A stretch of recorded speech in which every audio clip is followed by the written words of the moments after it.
Bain Company Managing Partner Vittero Mazzone did not show up to testify at the SARS Commission today. Mazzone has reportedly fallen ill and is receiving treatment in Italy. Retired Judge Nugent is unhappy with his absence. Bain's Vice President and General Counsel Stuart attended in Mazzone's place. Nugent has questioned the lack of detail provided on the meetings Mazzone had with suspended SARS Commissioner Tom Moyane. In a statement written to the Commission, Mazzone left out details of the 8 meetings that he had with Moyane. But Minister, the information was not provided because it had nothing to do with procurement. The 8 meetings were intended to provide high-level executive training to the suspended commissioner. For more on this story, I'm joined by Mbalenhle Mthethwa. She's our reporter following that story. Good afternoon, Mbalenhle. Talk to us about these 8 meetings and the explanations that have come out for it, and perhaps also give us some context. Hi, Nzinga. Yes, indeed. Judge Nugent did actually ask why there was very little detail on the 8 meetings that were had between Moyane and Vittero Mazzone, who is the managing partner at Bain Company, who actually also wasn't here. It's very important to note that he wasn't here. He's fallen ill and he's in Italy getting treatment. But in his place was a vice president and a general counsel who came all the way from the US.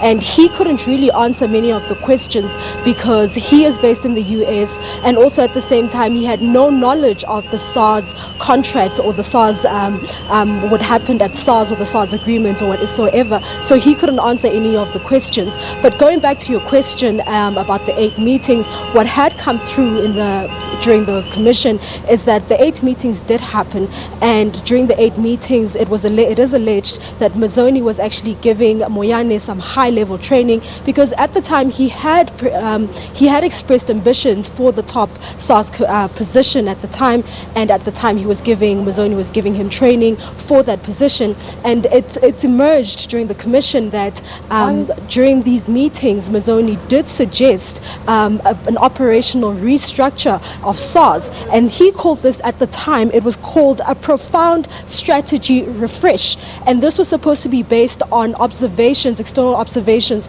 of SARS. So as soon as he walked in, Tom Moyane that is, walked into the position, he had plans to restructure SARS altogether, and he also had plans to also hire a new executive, because as he walked in, there were, within weeks of him taking the position, there were people who were resigning and people that he had fired and suspended within weeks. And basically, so that's what emerged there.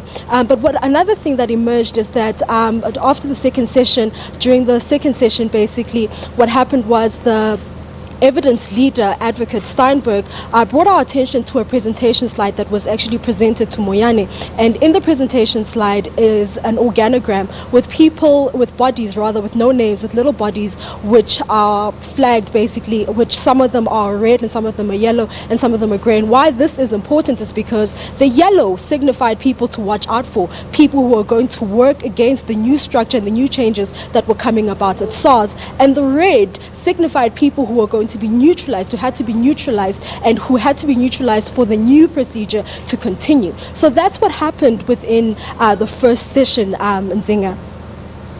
Mbalenhle, Bain has set aside some money. Talk to us about that regarding their work at SARS. Okay.